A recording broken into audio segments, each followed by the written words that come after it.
దైవజనులు రెవరెండ్ ఎన్ క్రీస్తుదాసు గారు మరియు బ్రదర్ ఎన్ ఎలీషా గారిని దేవుడు బహుబలంగా వాడుకొంచున్నారు. వీరి సేవా పరిచర్యలు వేలాది మంది రోగులను దేవుడు స్వస్థపరచుచున్నారు. మా ఆరాధన సమయములు ప్రతి ఆదివారము ఉదయం 9 గంటల నుండి 12 గంటల వరకు మరియు ప్రతి శుక్రవారము ఉదయం 9 గంటల నుండి 1 గంట వరకు స్వస్థతశాల మెస్సయ్య మహిమ మందిరంలో మల్లిపూడి నందు నిర్వహించబడును. మరియు బెరాకా స్వస్థతశాల జుత్తిగ నందు ప్రతి మంగళవారము ఉదయం 10 గంటల యెహోవాను గానము చేసేదము ఏకముగా మనకు రక్షకుడాయనే మహిమాతిశయమునా కోపాగ్ని రగులా చేసి నీ మహిమాతిశయమునా కోపాగ్ని రగులా చేసి చేత్తవలే దహించెదవు నీపై లేచు వారిని యెహోవాను గానము చేసేదము ఏకముగా మనకు రక్షకుడాయనే ఆయన మహిమ పాడెదము ఆయనను వర్ణించెదము ఆయనే దేవుడు మనకు. ఎప్పుడు కొద్దిమంది ప్రార్థన చేస్తారండి, ప్రభువా నా పిల్లోడు బాగుండాలి, మా అమ్మాయి బాగుండాలి, మా మనవడు బాగుండాలి, వాళ్ళ మనవలు బాగుండాలి, మా పక్కింటి వాళ్ళు బాగుండాలి, మా బంధువులు ఇంకో ఊళ్ళో వాళ్ళు బాగుండాలి. ఇప్పుడు మీ వాళ్ళే, ఎప్పుడు మీ బంధువులే, ఎప్పుడు మీ పక్కింటోళ్ళే. ఎంత స్వార్థం అండి. దేవుడు అంటాడు స్వార్థంతో చేసిన ప్రార్థన అంట వింటాడా విండా? అబ్బే స్వార్థంగా చేసే ప్రార్థన వెళ్ళే అవకాశం లేదు. ప్రార్థన చేయకూడదు. నా పిల్లడే నా మనవడే. కొంతమందిని చూస్తే ఇక ప్రార్థన చేయమంటే తీసుకుంటారు మైక్ అంతే. నా పిల్లోడు నా మనవడు, ఇంకో మాట రాదు. అది ఎక్కడ చేయాలి? గృహం దగ్గర చేయాల్సిన ప్రార్థన. మందిరంలో ఏ ప్రార్థన చేయాలి?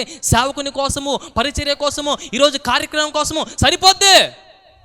అది సరిపోద్ది. ఇంకా వేరే ఎవరి కోసం చేయాలన్నా మన గృహం దగ్గర చేయాలంతే. ఇక్కడ కాదు చేయాల్సింది, ఇక్కడ కాదు.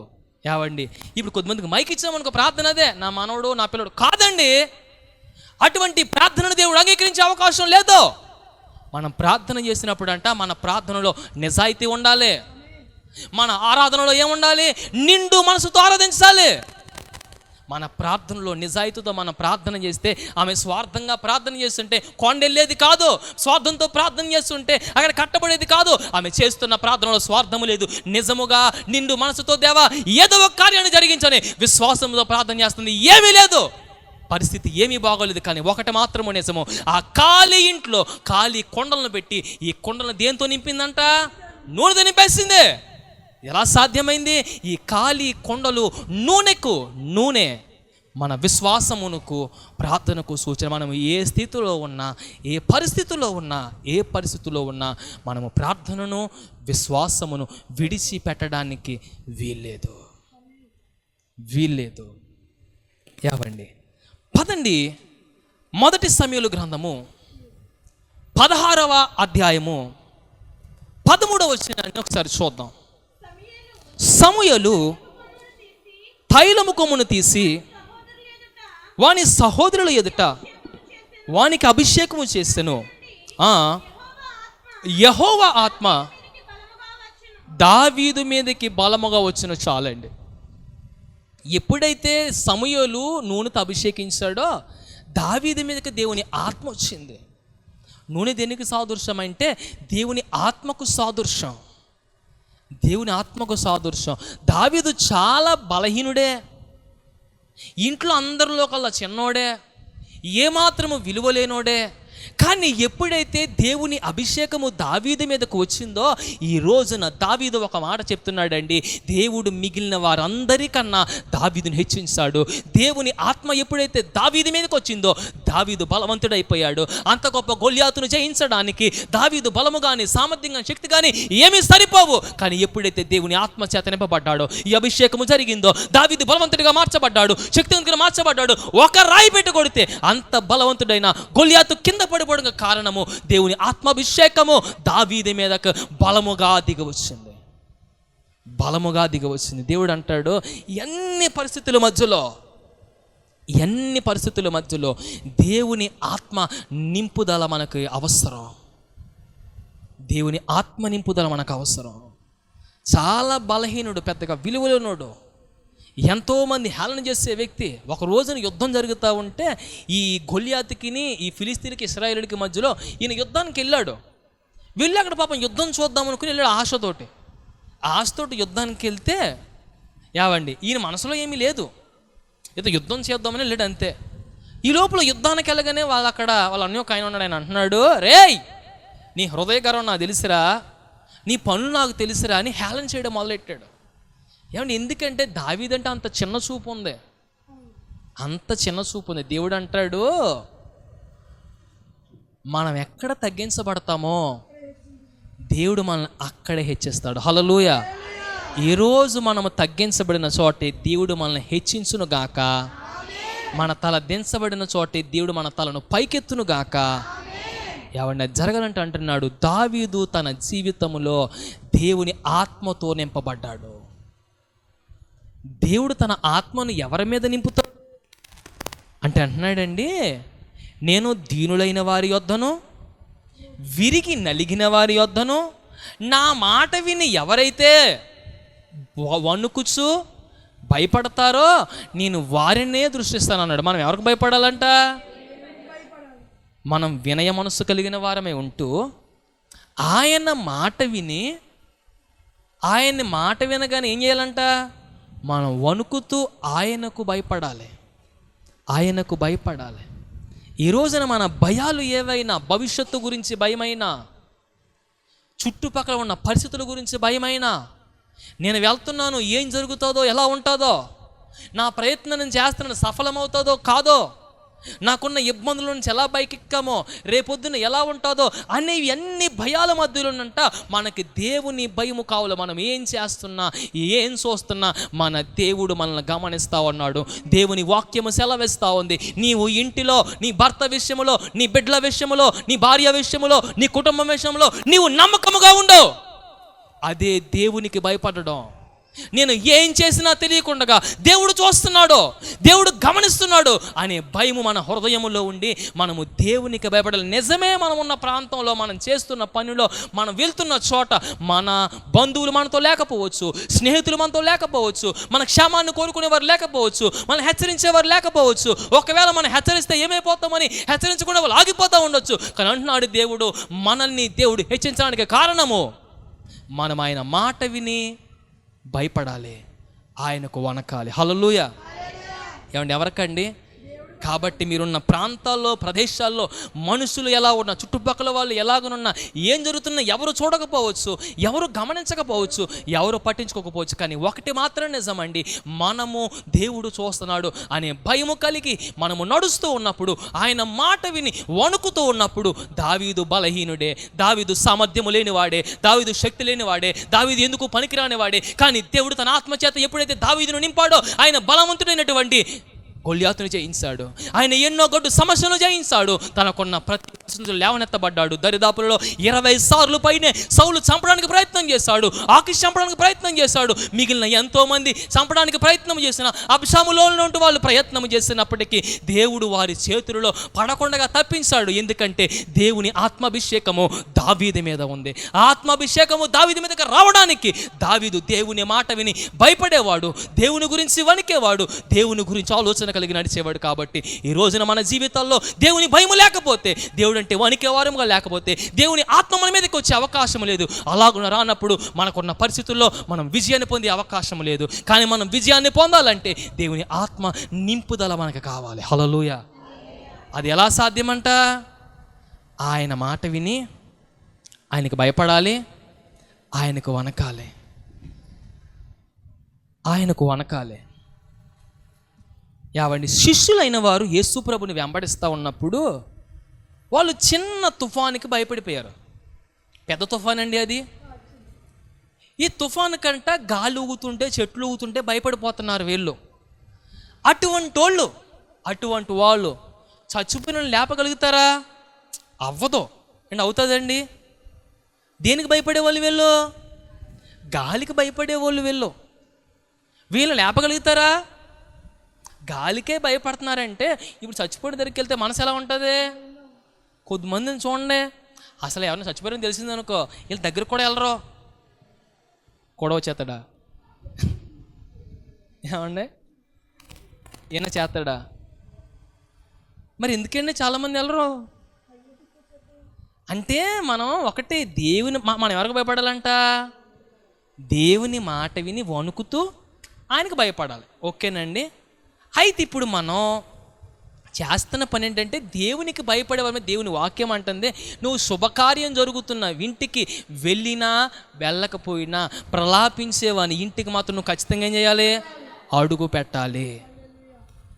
ఎవరైనా ఇబ్బందుల్లో ఉంటే, ఆ ఇంటి ఏదైనా జరగకూడని పని జరిగితే ఖచ్చితంగా వెళ్ళి పలకరించే వ్యక్తిగా ఉండాలి.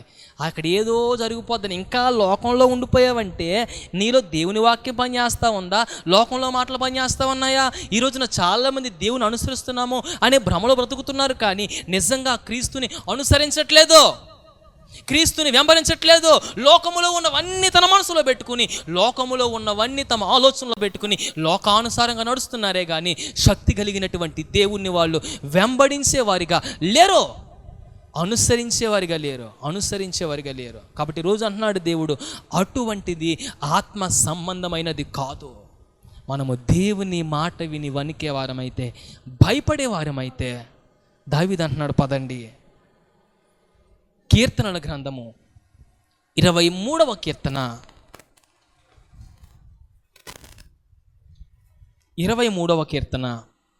5వ చరణాన్ని చదవండి ఒకసారి. నా శత్రువుల ఎదుట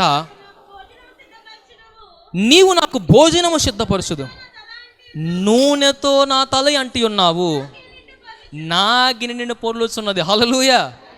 ఏమన్నా అంటున్నాడు, దేవుడు ఎప్పుడైతే దావీదు తలను దేంతో అంటాడంటండి? నూనెతో అంటాడో, నూనెతో అంటాడని అంటున్నాడు.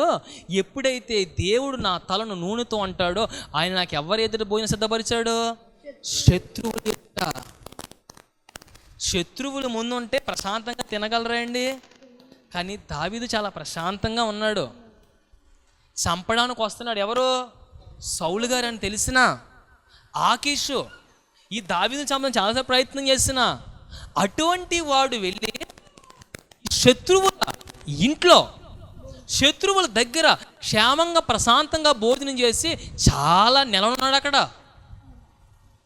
ఎంతది ఎలా సాధ్యమైందంటే, దేవుడు ఆయన తలను దేంతో అంటాడండి? నూనెతో. ఎప్పుడైతే దేవుడు ఆయన తలను అంటాడో అది సాధ్యపరచబడింది. ఈరోజు మనం ఉన్న పరిస్థితులలో దేవుడు మన తలను నూనెతో అంటాలి. అప్పుడు అంటున్నాడు, నా గిన్నె నిండి ఏమవుతుంది? పొద్దున్నే గొర్రెల మేపుకోవడానికి వెళ్ళినప్పుడు ఏం పట్టుకెళ్ళేవాడు? ఏమండి, రాత్రి మిగిలిపోయిందో లేదా పొద్దున్న వండుకున్నదో పట్టుకెళ్ళేవాడు. తిన్నంత ఉంటుందా అక్కడ? ఎంత పట్టుకెళ్ళాడో అంతే ఉంటుంది. ఒకవేళ లేచి వండితే ఉన్నట్టు, లేకపోతే లేనట్టు. ఇటువంటి పసులు దావీదు అంటున్నాడు, నా గిన్నె నిండి ఏమవుతుంది? ఇప్పుడు పొర్లుతుంది. నా గిన్నె నిండి పొర్లుతుంది. మొత్తం దేవుడు ఆయన బల్ల మీద ఈ ఆహారంతో నింపేస్తాడు. అందుకని అంటాడండి, నేను తృప్తిగా భోజనం చేస్తాను.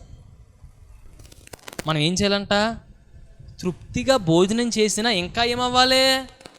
మిగలాలి. హల్లెలూయా. ఏమైనా మిగులుతుందా, అయిపోతుందా? మనం ఇంకా తిన్నా కానీ మిగులుతుందా, అయిపోతుందా? మిగలాలంట. దేవుని ఆశీర్వాదం అంటే మనం ఎంత, ఇంకా వాళ్ళు 12 గంపలు మిగలలేదా? ఎన్ని? 5 రొట్లు కేవలం 2 చిన్న చేపలు, 5 రొట్లు, 5,000 మంది పురుషులు, స్త్రీలు, పిల్లలు, వీళ్ళందరికీ దరిదాపులు ఒక 15,000 మంది లెక్కేద్దాం. ఎంతమంది ఉంటే 5 రొట్లు 2 చేపలు సరిపోతాయా అండి? సరిపోతాయి సరిపోవా? కష్టం. ఇప్పుడు ఇంతమంది ఉన్నాం, మనకి 2 పొట్లాలు భోజనం పట్టుకొచ్చి తినమన్నారనుకో, మీరు ఏం చేస్తారో? ఏం మాట్లాడుతున్నారండి మీరు? ఇంటికి వెళ్ళి తింటాం మేము, ఇక్కడ కాదు. ఏమండి? లేదా దాంట్లో కూడా కొద్దిమంది ఉంటారు, దాంట్లో కూడా మాకు కొంచెం కూర ఇస్తారా ఇంటికి? ఏం మాట్లాడినా అయ్యి? దేవుడి సందులో మనం తృప్తిగా తినాలి. ఇంటికి పట్టుకెళ్తే మాట పక్కన పెట్టండి, ముందు మనం తినాలి, మనకు వడ్డిచ్చే వాళ్ళు తినాలి, ఆ తర్వాత మిగిలితే ఏమన్నా అంతే కదా. ముందే అంటారు కొద్దిమంది, వాళ్ళ ప్లేట్లో పడకముందే ఈ దీంట్లో కొంచెమైనా మనసు ఉందండి. దేవుని సన్నిధిలో దేవుని ఎదుట ఎలా ఉండాలి మనం? కానీ అంటున్నాడు దేవుడు, అది తప్పు ప్రవర్తన, మంచిది కాదు. అది ఇప్పటికీ మారకపోతే, అది ఇప్పటికీ సరి చేసుకోకపోతే ఇంకా ఏమిదిగా దేవుళ్ళో ఏం మార్చబడింది? ఏం మార్చబడింది? హల్లెలూయా, హల్లెలూయా. ఈనాటి నా స్థితి నీవు నాకు ఇచ్చినదే, నేను కలిగి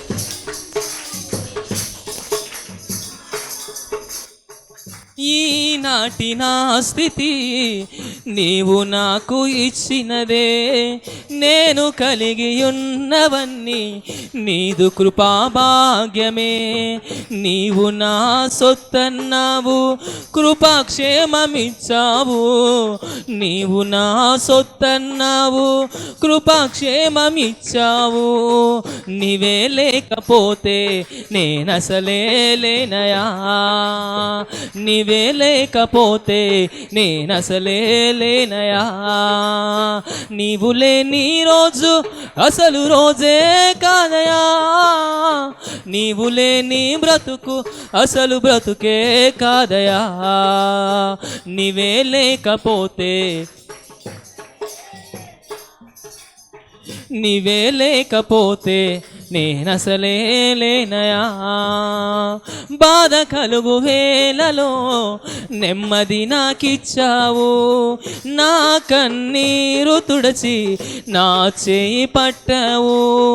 బాధ కలుగు వేళలో నెమ్మది నాకిచ్చావు, నా కన్నీరు తుడచి నా చేయి పట్టావు. నన్ను విడువనన్నావు, నా దేవుడైనావు. నన్ను విడువనన్నావు, నా దేవుడైనావు. నీవే లేకపోతే నేనసలే లేనయా. అందరూ నీవే లేకపోతే, గట్టిగా అందరూ, నీవే లేకపోతే నేనసలే లేనయా. నీవే లేకపోతే నేనసలే లేనయా. నీవు లేని రోజు అసలు రోజే కాదయా, నీవు లేని బ్రతుకు అసలు బ్రతుకే కాదయా. హల్లెలూయా. ఏవండి, చాలా సంవత్సరాల క్రితం ఎవరో ఒక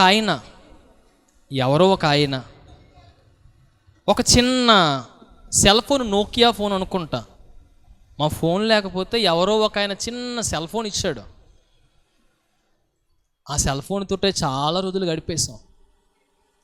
ఈరోజు ఇంత మంది ముందు ఇలాగ అనేక ప్రాంతాలకి వాక్యం చేరే విధంగా దేవుడు ధన్యతనిచ్చాడంటే, దేవుడు నాన్నగారి సేవలోకి వచ్చిన తర్వాత దేవుడు ఆయనకు ఒక దర్శనం ఇచ్చాడు. ఆ దర్శనములో దేవుడు ఆయన అభిషేకిస్తూ ఉన్నాడు. దేవుడు ఆయనను అభిషేకించిన తరువాత ఏవండి, దేవుడు ఆయన కృపను బట్టి, కనికరాన్ని బట్టి అంచెలంచెలుగా హెచ్చిస్తానే వచ్చాడు. ఇంకా హెచ్చిస్తానే ఉంటాడు. ఎన్ని అవాంతరాలు వచ్చినా, ఎన్ని ఆటంకాలు వచ్చినా, ఎన్ని అడ్డులు వచ్చినా, ఎంతమంది ఇబ్బందులు కలుగు చేసే ప్రయత్నం చేసినా ఒక మాట చెప్తున్నానండి, దేవుడు నిలబెట్టుకున్నాడు, దేవుడు నడిపిస్తా ఉన్నాడు, దేవుడు అభిషేకించాడు, దేవుడు వాగ్దానం ఇచ్చాడు. మనుషులు వ్యతిరేకంగా నిలబడితే అది మీ విషయంలోనైనా, మీ కుటుంబం విషయంలోనైనా, మీ బంధుమిత్రుల స్నేహితుల విషయంలోనైనా మనుషులు వ్యతిరేకంగా నిలబడి ఆపే ప్రయత్నం చేస్తే దేవుని వాగ్దానము, దేవుని ఉద్దేశం, దేవుని ప్రణాళిక మన పట్ల ఉంటే అడ్డొచ్చిన వాళ్ళని దేవుడు చల్లాచెదురు చేసి పడేస్తాడు. కానీ నీ పట్ల, మన పట్ల దేవుని వాగ్దానము ఎంత మాత్రము నిరర్ధకము కాదు. దేవుని నిరర్ధకము కానివ్వడంతే. హల్లెలూయా, హల్లెలూయా. ఏవండి, ఇప్పుడు దావీదు అంటున్నాడు, దేవుడు అభిషేకించిన తర్వాత చాలామంది అడ్డుకునే ప్రయత్నాలు చేశారు. ఒకళ్ళు కాదు, ఇద్దరు కాదు, చాలామంది. ఎంతమంది అడ్డుకునే ప్రయత్నాలు చేసినా ఒక్కరంటే ఒక్కరు కూడా ఆపలేకపోయారు, అడ్డుకోలేకపోయారు. ఎవరి వల్ల కాలేదు, ఎవరి వల్ల కాలేదు. దేవుడు మనల్ని ఆగనిచ్చేవాడు కాదు, దేవుడు మనల్ని ఓడిపోనిచ్చేవాడు కాదు, దేవుడు మనల్ని ఓడిపోనిచ్చేవాడు కాదు. కాబట్టి మనుషుల్ని నమ్ముకోవడం కన్నా యెహోవాను ఆశ్రయించడం మేలు. కాబట్టి ఒక మాట ధైర్యంగా చెప్పగలను, ఆ రోజున ఎప్పుడైతే ఏమీ లేని స్థితిలో దేవుని దయ, కేవలము దేవుని దయ ఆయన మీద అభిషేకము రూపములో నింపబడిన తర్వాత అంచెలంచులుగా దేవుడు నడిపిస్తానే వచ్చాడు. కానీ ఒకటి, దేవుడు దీవించే కొలది అసూయపరులు పెరుగుతూనే ఉంటారు, దేవుడు ఆశీర్వదించే కొలది అడ్డుకునే వాళ్ళు పెరుగుతూనే ఉంటారు, దేవుడు మనల్ని బలపరిచే కొలది ఏదో విధంగా వెనక్కలాగని చూసే వాళ్ళు వస్తూనే ఉంటారు. కానీ ఒకటి మాత్రం నిజం, ఎన్ని జరిగినా, ఎన్ని ప్రయత్నాలు జరిగినా, ఎన్ని అవరోధాలు ఎదిరినా, ఎంతమంది వచ్చినా అది ఆగదంతే. అది దేవుని పని, ముందుకే సాగుతుంది. హల్లెలూయా. క్రైస్తవ సంగమ ఘనకార్యములు చే కాలము వచ్చును తెలుసునా, క్రీస్తు ప్రభువు నీ క్రియల మూలంబుగా పొందునని తెలుసునా, క్రీస్తు విడగొట్టదువో తెలుసునా. క్రైస్తవ సంగమ ఘన కార్యములు చేయు కాలము వచ్చును తెలుసునా, క్రీస్తు ప్రభువు నీ క్రియల మూలంబుగా కీర్తి పొందునని తెలుసునా. హల్లెలూయా. ఏవండి, దేవుని వాక్యం సెలవిస్తూ ఉంది కదా, దేవుడు అంటున్నాడు మనల్ని ఆయన ఎక్కడా కూడా ఆగిపోనిచ్చేవాడు కాదు. ఎప్పుడైతే దేవుడు దావీదు తలనంటాడో, అంటానికి కారణం ఏంటంటే దావీదు దేవునికి భయపడేవాడు, దేవుని మాట విని వణికేవాడు, దేవునికి లోబడి జీవించేవాడు. వ్యతిరేకమైన ప్రవర్తన కానీ, వ్యతిరేకమైన బుద్ధి కానీ, వ్యతిరేకమైన ఆలోచన కానీ దావీదులోడికి రానివ్వలేదండి. ఈ సౌలు దొరికేసి చంపే అవకాశం దావీదుకు దొరికినా కానీ నేను ముట్టుకోను, ఎందుకంటే ఆయన సామాన్యమైనోడు కాదు, దేవుని చేత అభిషేకించబడిన వ్యక్తి, దేవుని చేత పిలువబడిన వ్యక్తి. కాబట్టి ఆయన ముట్టుకుంటే, ఆయనకు వ్యతిరేకంగా మాట్లాడితే, ఆయన జోలికి వెళ్తే నాకు మంచిది కాదని దావీదు పక్కకి వెళ్ళిపోయాడండి. కాబట్టి అందుకనే సౌలు కుటుంబం అంతకంతకు దిగజారిపోతే దావీదు కుటుంబం మాత్రం అంతకంతకు వర్ధిల్లతా వచ్చింది. అయితే ఎంతమంది అడ్డుకునే ప్రయత్నం చేసినా, ఎంతమంది ఆపే ప్రయత్నం చేసినా, ఏవండి ఇప్పుడు దేవుడు అంటున్నాడు కదా, దావీదుని దేవుడు తైలముతో అభిషేకించగానే దావీదు స్థితి మారింది, దావీదు పరిస్థితి మారింది, దావీదు దీవించబడ్డాడు. ఈరోజు నేనున్న పరిస్థితిలో ఏమీ లేని, ఏమాత్రము కూడా కొంచెం కూడా ఉండడానికి కానీ తినడానికి కానీ ఏమాత్రము అర్హత లేని మమ్మల్ని ఈ రోజున దేవుడు నిలబెట్టాడు. ఆయన అభిషేకించిన తర్వాత పరిస్థితులన్నీ మారుతూనే ఉన్నాయి. కాబట్టి దేవుని విషయంలో మనము భయము కలిగి, భక్తి కలిగి, ఆయన మాట విని వణికేవారుగా, లోబడేవారుగా కాదు. దైవ సన్నిధిలోనికి రాగానే మీరు ఎవరైనా దేవుని సన్నిధిలోకి వచ్చిన తర్వాత మనం ఎంత గొప్పోళ్ళమైనా, మన మాటకి ఎంత విలువ ఉన్నా, మనం బయట ఎంత గొప్పోళ్ళమైనా, దేవునిలోనికి రాగానే మనందరికంటే ఆయన మాత్రమే గొప్పోడు, ఆయన మాత్రమే శక్తిమంతుడు, ఆయన మాత్రమే ఆరాధనకు యోగ్యుడు, ఆయన మాత్రమే సమస్తములకు కారణభూతుడు గనక ఆయన సన్నిధిలో ఎంత తగ్గించుకుంటే మన దేవుడు అంతలా దీవిస్తాడు. కాబట్టి దేవుడి సన్నిధిలో హెచ్చించుకునే ప్రయత్నం చేయొద్దు, తగ్గించుకునే వారిగాను లోబడేవారిగాను, ఆయన మాట విని ఆయనకు భయపడి నడిచేవారిగాను ఉందాము. దేవునికి మహిమ కలుగును గాక. ప్రార్థన చేసుకుందామండి. మీ స్థలములలో ప్రార్థనలో ఏకీభవించండి. ప్రార్థన. పరిశుద్ధుడైన మా తండ్రి, సర్వకృపానిధివిని, ఆశ్చర్యకరుడవును, జీవాధిపతివి, మహోన్నతుడవు అయిన మా దేవా, మీకు వందనాలు. వింటూ ఉన్నవారు కావచ్చు, మా జీవితంలో ఎటువంటి వ్యతిరేకమైన తలంపులు, ఆలోచనలు, ప్రవర్తనలు ఉన్నా వాటిని తీసివేసి దేవా నీవే బలపరిచి నడిపించమని, నీ కృపలో భద్రపడి సహాయము దయచేయమని యేసయ్యా మీ సన్నిధిలో ప్రార్థన చేస్తూ ఉండగా మీరే మాకు సహాయమును దయచేయండి. మీరే మాకు ఆధారము, ఆశ్రయము, సహాయమైన దేవుడువు గనుక మమ్మల్ని అందరినీ కనికరించండి. ఈరోజు వచ్చిన ప్రతి ఒక్కరిని మీరు బలపరిచి వారిని కూడా మీరు లేవనెత్తి నడిపించి మీ కృపలు ఎత్తు పట్టుకునమని యేసుక్రీస్తు ప్రభుల అతి శ్రేష్టమైనటువంటి నామములో ప్రార్థించి అడిగి వేడుకుంటూ ఉన్నాను మా పరమ తండ్రి. ఆమేన్. చేరి వచ్చిన మీ అందరికీ ఈ వాక్యాన్ని వీక్షిస్తున్న మీకు నా హృదయపూర్వక వందనాలు. దేవునికి మహిమ కలుగును గాక.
పంచకాల అభిషేకం సర్వజనుల కోసం